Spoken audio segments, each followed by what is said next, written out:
Fala galera, tudo beleza com vocês? Bom dia, boa tarde, boa noite. É com muita satisfação que estou aqui com você, juntos novamente no meu canal do YouTube, para estudarmos para o concurso do Departamento Penitenciário Nacional, para o concurso do DEPEN. Eu sou o professor Vinícius Ferreira, seu professor de legislações em geral. Dessa vez, no meu canal, não vamos estudar legislação do bloco 3, mas sim legislação do bloco 2. O objetivo da aula de hoje é a resolução de exercícios de legislação especial, disciplina que faz parte do bloco 2 do concurso do DEPEN, parte importantíssima aí, que você tem que garantir pontos para a sua futura aprovação. Galera, os slides que eu utilizo na aula de hoje estão disponíveis na descrição do vídeo, é gratuito. Clica no link da descrição do vídeo, baixe o material. Se você tiver qualquer dúvida com relação ao conteúdo da aula, me procure através dos meus canais de comunicação que eu vou descrever a seguir, pelo meu e-mail ou pelo meu Instagram. Eu estou à disposição, eu respondo todas as pessoas que entram em contato comigo. Beleza? Então vamos iniciar aí a nossa aula de hoje, legislação especial para o concurso do DEPEN. Segue na tela aí o meu e-mail, professorviniciusferreira@yahoo.com.br. Qualquer dúvida, qualquer problema relacionado ao meu conteúdo, pode entrar em contato comigo ou através do direct do meu Instagram, @professorviniciusferreira. E se você tiver essa rede social, me segue lá, ajuda o seu amigo aqui. Antes de iniciar a aula de hoje, tenho que falar do meu curso em exercícios para o concurso do DEPEN, curso que eu lancei recentemente, material novinho, acabou de sair do forno. Esse material ele contém 240 questões de legislação específica do bloco 2. Tenho certeza que você já tem algum material meu do bloco 3. Dessa vez eu estou falando da legislação do bloco 2. Tem o gabarito de cada questão, os comentários de cada item. Galera, é um material comentado. Todos os 240 itens são comentados. Há variados esquemas e tabelas comparativas que vão ser muito úteis para você assimilar o conteúdo. Tem 2 temas de redação inédita com a respectiva folha de redação e um fórum de dúvidas para que você possa sanar as suas dúvidas referentes ao conteúdo. O valor desse material, apenas R$20, galera, apenas R$20. Você pode adquirir pela descrição do vídeo. Vou deixar um link na descrição do vídeo. Só você clicar lá e adquirir o material, você vai receber por e-mail logo após a aquisição. Galera, esse material ele tem o formato de simulado. Primeiro você responde as questões sem os comentários, pega o gabarito das questões e em seguida você verifica aí os comentários de cada um dos itens, para que você possa verificar o que acertou, o que errou e ver as principais regras doutrinárias ou jurisprudenciais aplicáveis ao conteúdo. São as seguintes normas aí que são abordadas. A gente aborda aí a Lei 12.850 de 2013, que é a Lei de Organização Criminosa, 9613 de 98, Lei de Lavagem de Dinheiro, 9455 de 97, Lei de Tortura, 12846 de 2013, que é a Lei Anticorrupção, 13869 de 2019, nova Lei de Abuso de Autoridade, 8429 de 92, Lei de Improbidade Administrativa, 12826 de 2003, Estatuto do Desarmamento, 11343 de 2006, Lei de Drogas, e a 13964 de 2019, o famoso pacote anticrime. Você vai encontrar muitas questões inéditas do pacote anticrime, material exclusivo que você não vai encontrar com nenhum outro curso ou nenhum outro professor. Então vamos iniciar a resolução das nossas questões. Primeiro item na sua tela. Questão do SEBRASP, concurso da Polícia Federal de 2018. Durante uma vistoria no estado do Paraná, em passageiros que viajavam de ônibus de Foz do Iguaçu, Paraná, para Florianópolis, Santa Catarina, policiais rodoviários federais encontraram 6 quilos de maconha na mochila de Lucas, que foi preso em flagrante delito. Nessa situação, No cálculo da pena de Lucas, não se considerará a majorante do tráfico interestadual de drogas, pois a transposição da fronteira entre os estados ainda não tinha ocorrido. Galera, essa questão tem como gabarito errado. Primeiro ponto que a gente tem que estar ligado: o tráfico interestadual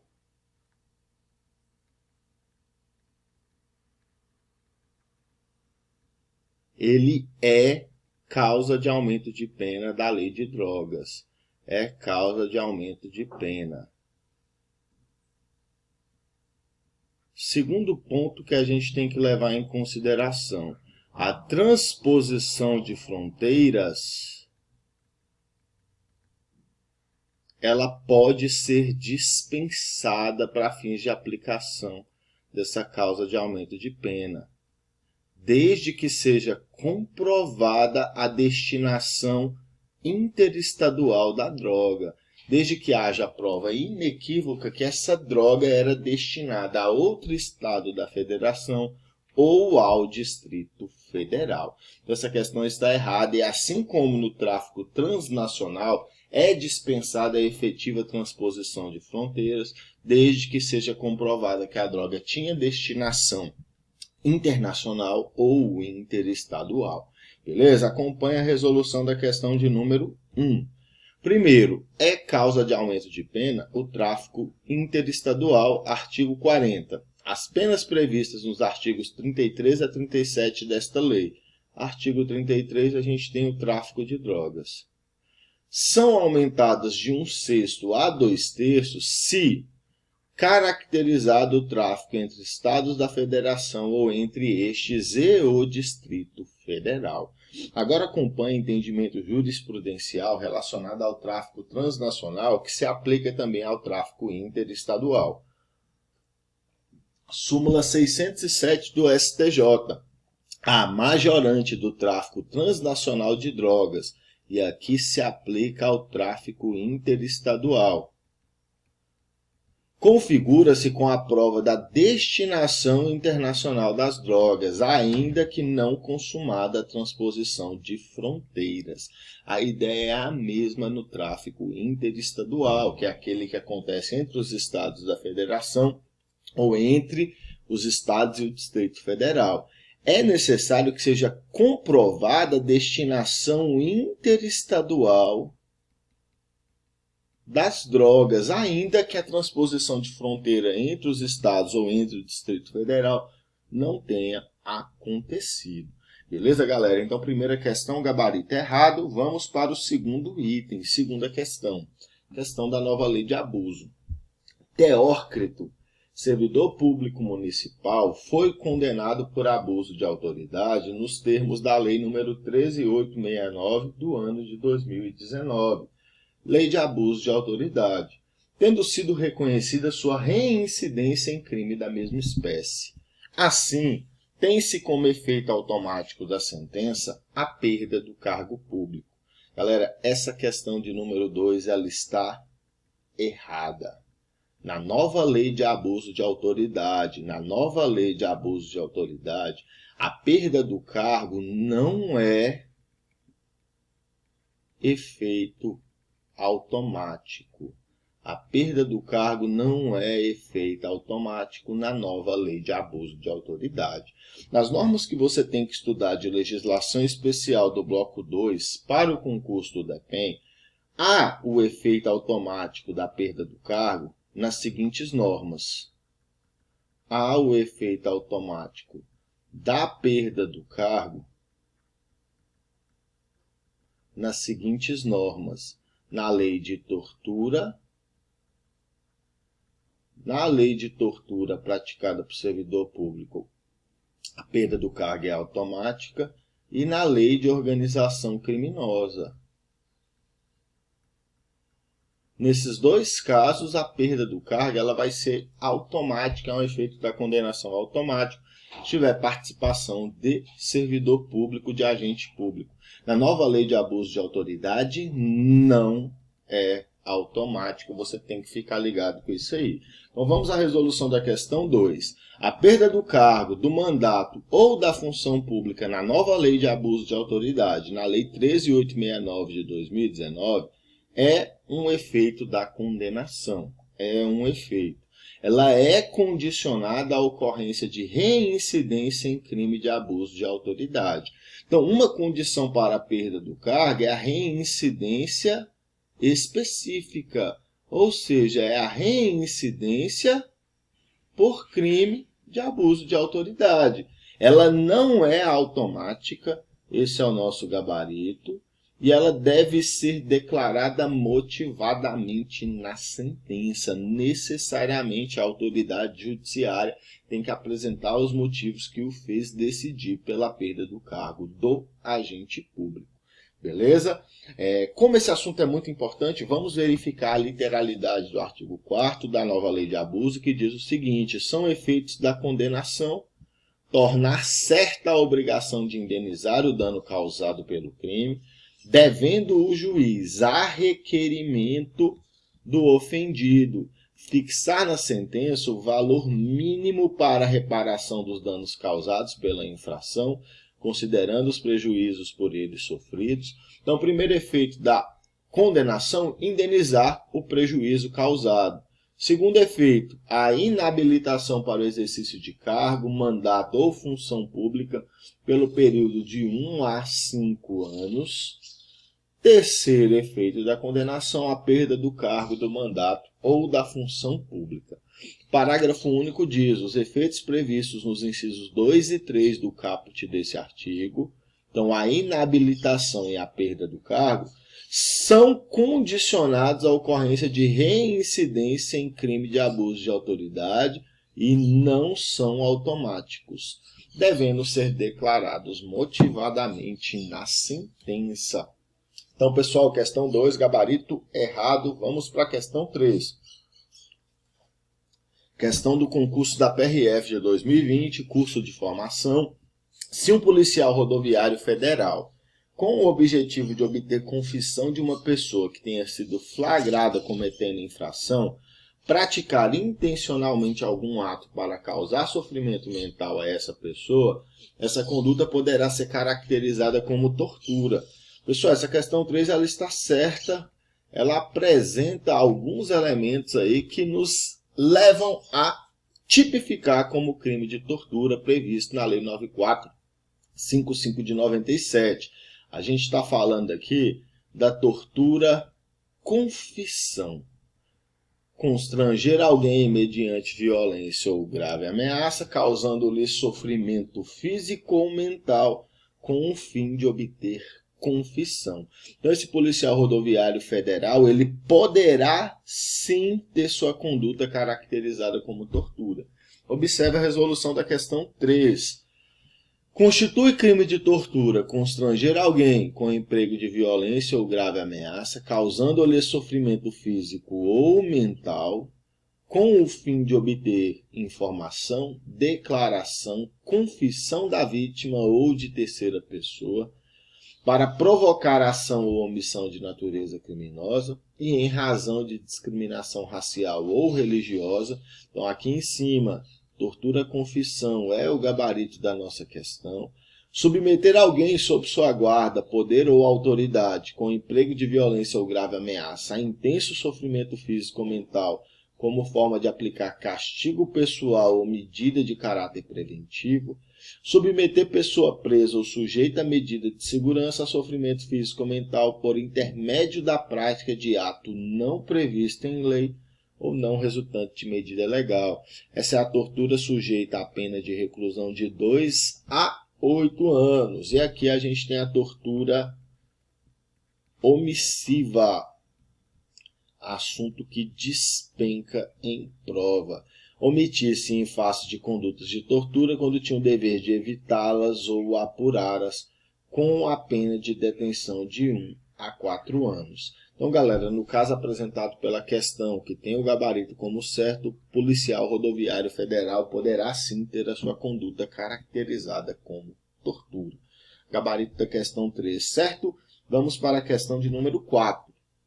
questão aí do concurso da Polícia Federal, perito criminal de 2018, Samuel disparou, sem querer, sua arma de fogo em via pública. Nessa situação, ainda que o disparo tenha sido de forma acidental, culposamente, Samuel responderá pelo crime de disparo de arma de fogo, previsto no Estatuto do Desarmamento. Galera, questão 4, o item está errado. Essa questão está te cobrando o artigo 15 da Lei de Armas, da Lei 10.826 do ano de 2003, e o erro dessa questão está aqui, ó. O crime de disparo de arma de fogo em via pública, ele é um crime doloso. O elemento subjetivo do crime de disparo de arma de fogo necessariamente tem que ser o dolo. O crime de disparo de arma de fogo, ele não admite a modalidade culposa. Ele não admite a culpa. Necessariamente o agente tem que disparar essa arma de fogo intencionalmente para que o crime se configure. Beleza? Olha a resolução da questão 4, artigo 15. Disparar arma de fogo ou acionar munição em lugar habitado ou em suas adjacências, em via pública ou em direção a ela, desde que essa conduta não tenha como finalidade a prática de outro crime, reclusão de 2 a 4 anos e multa. Lembre-se do que nos diz o Código Penal. A regra é o crime ser praticado dolosamente e a culpa somente será admitida se houver previsão legal nesse sentido. No artigo 15 da Lei de Armas, não há previsão legal para a modalidade culposa. Nessa situação, o agente só pode praticar o crime a título de dolo. Beleza? Com relação ao crime de disparo de arma de fogo, para massificar esse conhecimento, ele não admite a forma culposa, ele é um crime subsidiário. Como assim um crime subsidiário? Ele só se configura se o agente não tiver a intenção de praticar qualquer outro crime. Então, por exemplo, o agente disparou com a finalidade de matar, ele vai responder pelo disparo? Não. Ele vai responder pelo crime de homicídio, porque a sua intenção era praticar outro crime. Então, o disparo é crime subsidiário. Ele deve ser praticado em lugar habitado ou em suas adjacências, em via pública ou em direção a ela. Se esse disparo de arma de fogo for praticado em local ermo, em local não habitado, em local afastado de vias públicas, não há que se falar no crime de disparo de arma de fogo. Beleza, galera? Então, essa questão de número 4, o item está errado. Próxima questão, o item 5, diz o seguinte. A lei brasileira que criminaliza a lavagem de dinheiro classifica-se como de terceira geração, pois admite que o delito de lavagem de dinheiro pode ter como precedente qualquer ilícito penal. Galera, essa questão ela está certa. É isso mesmo que estabelece a lei número 9613 do ano de 1998. A nossa lei que criminaliza a lavagem de dinheiro é sim classificada como de terceira geração. A primeira geração aí das leis que criminalizam a lavagem de dinheiro, ela estabelece que a lavagem de dinheiro se configura no caso de tráfico de drogas. A segunda geração estabelece que há lavagem de dinheiro no caso de um rol taxativo de crimes. A legislação brasileira já foi de segunda geração. Atualmente, a legislação brasileira é de terceira geração, porque a lavagem de dinheiro se configura aí no caso de qualquer infração penal, no caso de infrações penais em geral, seja crimes, sejam contravenções penais. Beleza? Olha a resolução da questão 5.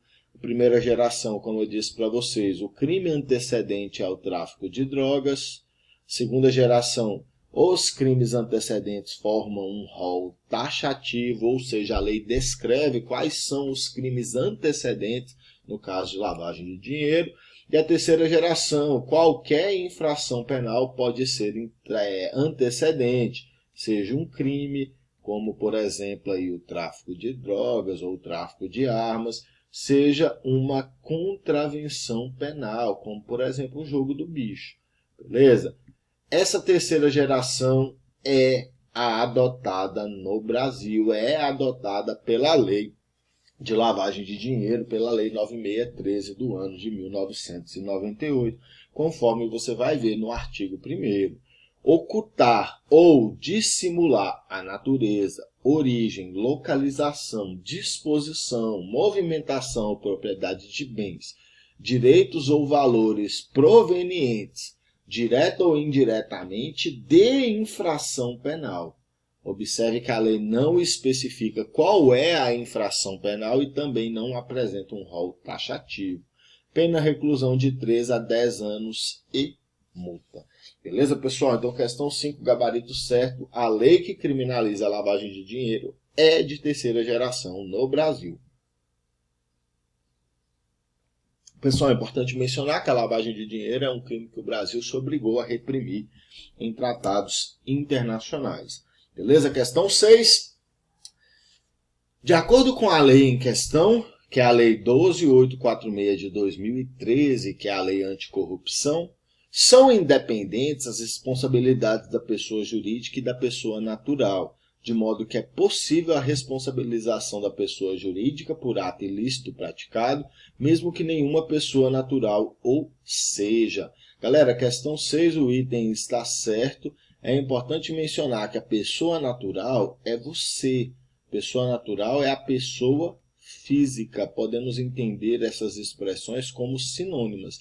É isso mesmo. De acordo com a Lei 12.846 de 2013, a Lei Anticorrupção, são independentes as responsabilidades da pessoa jurídica e da pessoa física. E é possível responsabilizar apenas a pessoa jurídica, ainda que nenhuma pessoa física seja responsabilizada simultaneamente. Observe a resolução da questão 6. Vamos lá. Responsabilização da pessoa jurídica não exclui a responsabilidade individual de seus dirigentes ou administradores, ou de qualquer pessoa natural, autora, coautora ou partícipe do ato ilícito. Então, você responsabilizou a empresa, a pessoa jurídica, isso não vai excluir a responsabilidade das pessoas físicas responsáveis, dos dirigentes ou administradores. E ela é independente da responsabilização individual das pessoas naturais, autoras, coautoras ou partícipes do ato ilícito. Esse é o nosso gabarito. Então, mais uma vez, é possível responsabilizar a pessoa jurídica de forma independente da pessoa física. Galera, é importante mencionar que a responsabilidade da pessoa jurídica ela é objetiva e a responsabilidade da pessoa física é subjetiva, na medida de sua culpabilidade. Beleza? É importante que você se atenha a esse detalhe tão explorado em provas. É muito importante que você fique atento.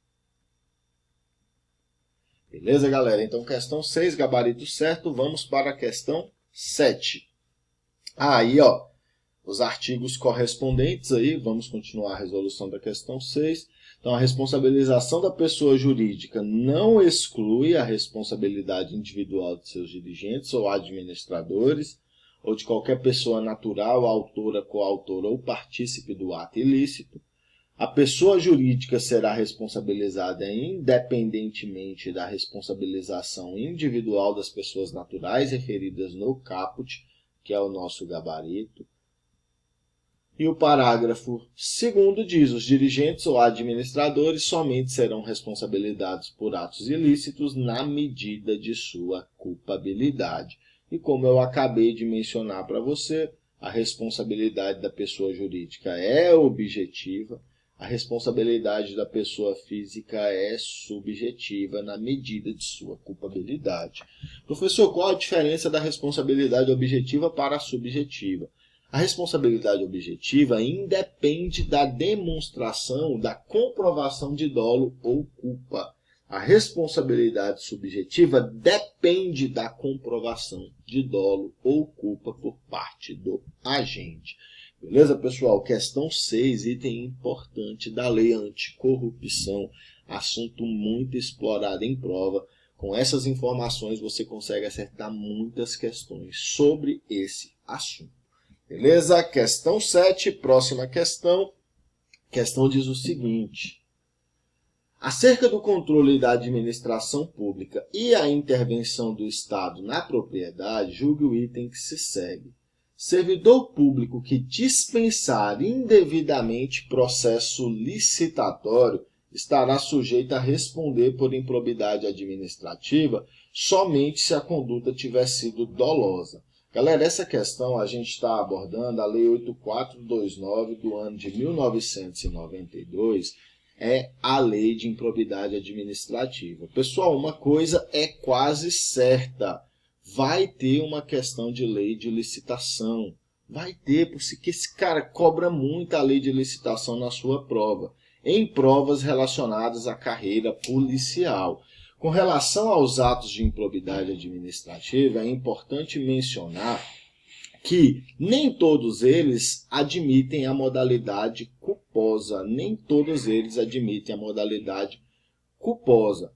O dolo é o elemento subjetivo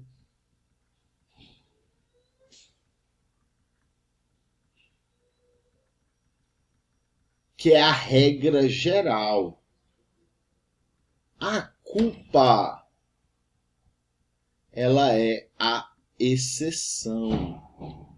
E a culpa só se aplica aos atos de improbidade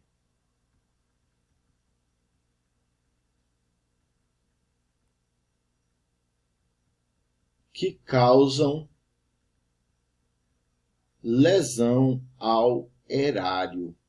Todos os demais atos de improbidade administrativa só admitem o dolo. Pessoal, frustrar a licitude de procedimento licitatório, que é exatamente o que está na questão para vocês, é um ato de improbidade administrativa que causa lesão ao erário.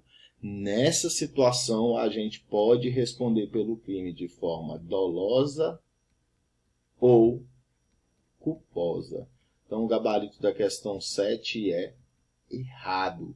O item está incorreto. Observe a resolução da questão 7. Constitui ato de improbidade administrativa que causa lesão ao erário qualquer ação ou omissão dolosa ou culposa que enseje perda patrimonial, desvio, apropriação, malbaratamento ou dilapidação dos bens ou haveres das entidades referidas no artigo 1º desta lei e, notadamente, frustrar a licitude de processo licitatório ou de processo seletivo para celebração de parcerias com entidades sem fins lucrativos ou dispensá-los indevidamente. Beleza? Então, se foi dispensado indevidamente o procedimento licitatório, ato de improbidade administrativa que causa lesão ao erário, nessa situação, o agente pode praticar o ato dolosamente ou culposamente. Então, atenção ao elemento subjetivo dos atos de improbidade administrativa. E como eu disse a vocês, apenas os atos que causam prejuízo ao erário admitem o dolo ou a culpa. Esse é o nosso gabarito. Os atos de improbidade que importam enriquecimento ilícito só podem ser praticados dolosamente. Os atos de improbidade decorrentes de concessão ou aplicação indevida de benefício financeiro ou tributário só pode ser praticado dolosamente. E os atos que atentam contra os princípios da administração pública só podem ser praticados dolosamente. Apenas os atos que causam prejuízo ao erário admitem o dolo ou a culpa. Questão 7, gabarito da questão errado. Vamos para a oitava questão, nossa antepenúltima questão, que diz o seguinte: uma organização criminosa tem como característica elementar a estrutura ordenada e a divisão de tarefas. Galera, Lei 12.850 de 2013, Lei de Organização Criminosa. Essa questão de número 8, ela está certinha. O item está correto. A questão apresenta uma elementar para a configuração de uma organização criminosa, a estrutura ordenada que se configura mediante a divisão de tarefas. Beleza? Olha a resolução da questão 8. Então, são elementares da organização criminosa associarem-se 4 ou mais pessoas. Aqui a gente tem que estar ligado, é no mínimo 4 pessoas, tem que ter mais de 3 pessoas, que as bancas organizadoras gostam de cobrar dessa forma, então é no mínimo 4. A estrutura ordenada, que é caracterizada pela divisão de tarefas, ainda que informalmente, não é necessário que essa divisão de tarefas seja formal para a configuração da organização criminosa. Se for formal, bacana. Se não for formal, bacana também. E os indivíduos, eles têm que ter o objetivo de obter, direta ou indiretamente, vantagem de qualquer natureza, mediante a prática de infrações penais, cujas penas máximas sejam superiores a 4 anos e elas sejam de caráter transnacional. Então, essas são as elementares da organização criminosa. Você não pode se confundir com a associação criminosa e com a associação para o tráfico. Você não pode se confundir de forma nenhuma. Associação criminosa são 3 ou mais pessoas. Então, a partir de 3 já pode se configurar. Associação para o tráfico são 2 ou mais pessoas. Beleza, galera? Então, questão 8, o item está certo. É apresentada aí corretamente uma elementar da organização criminosa para a sua configuração. Vamos para a questão de número 9. Questão que cobra aí o pacote anticrime. Galera, os examinadores, eles estão ansiosos para cobrarem o pacote anticrime na prova dos concursos públicos que serão aplicados aí nos próximos dias, nos próximos meses, nos próximos anos. A lei número 13964, ela é do ano de 2019.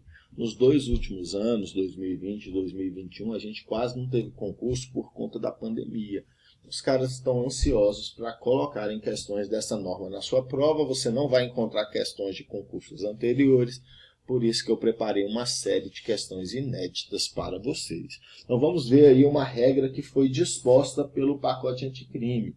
O tempo de cumprimento das penas privativas de liberdade não pode ser superior a 35 anos. Galera, questão 9, o item está errado. No passado, o tempo máximo de cumprimento de pena era 30 anos. Após o pacote anticrime,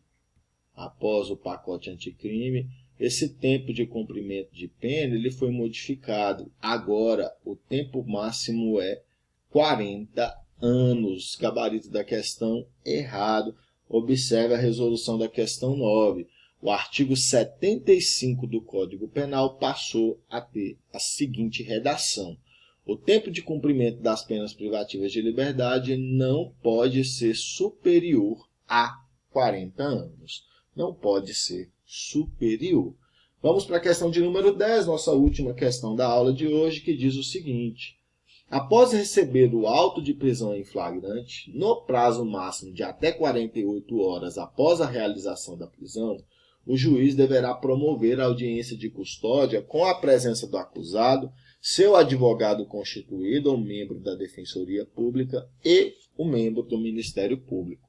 Galera, essa questão ela também está errada. A gente está falando aqui da audiência de custódia. Estamos falando do famoso Instituto da Audiência de Custódia. O erro dessa questão se encontra única e exclusivamente no prazo. O prazo previsto em lei é de 24 horas. A audiência de custódia ela vai ser promovida aí no prazo máximo de 24 horas após a realização da prisão, segundo disposição aí que foi promovida pelo pacote anticrime. Então, observe a resolução da questão 10, o artigo 310 do CPP, do Código de Processo Penal, passou a ter a seguinte redação: após receber o auto de prisão em flagrante, no prazo máximo de até 24 horas após a realização da prisão, o juiz deverá promover a audiência de custódia com a presença do acusado, seu advogado constituído ou membro da Defensoria Pública e o membro do Ministério Público. E, nessa audiência, o juiz deverá, fundamentadamente, relaxar a prisão ilegal ou converter a prisão em flagrante em preventiva, quando presentes os requisitos constantes do artigo 312 deste Código, e se revelarem inadequadas ou insuficientes as medidas cautelares diversas da prisão, ou conceder liberdade provisória com ou sem fiança. Beleza, galera? Essa disposição acrescida aí, redação acrescida pelo pacote anticrime, Código de Processo Penal foi muito modificado. Segue na sua tela o gabarito das questões que a gente resolveu nessa nossa aula de hoje. Muito importante que você saiba esse conteúdo, porque são tópicos importantes das normas que vão ser cobradas no seu concurso. Meus sinceros agradecimentos, galera, de verdade. Muitíssimo obrigado por você estar acompanhando essa aula. E essa é a minha mensagem motivacional para você. Você será policial penal federal. Você será um dos integrantes do Departamento Penitenciário Nacional. Continue estudando. Continue focado, continue focada. Não deixe que essa suspensão do concurso do DEPEN atrapalhe a sua rotina, a sua jornada de estudos, porque isso vai afastar você do seu sonho. Não permita isso. Continue focado, continue estudando. Aqueles que continuam estudando, que conseguiram continuar estudando nessa pandemia, são as pessoas que certamente vão ser aprovadas nesses mais variados concursos da área policial, especialmente no concurso do DEPEN. Conte comigo, sucesso na sua jornada, um forte abraço. Tamo junto, hein, galera?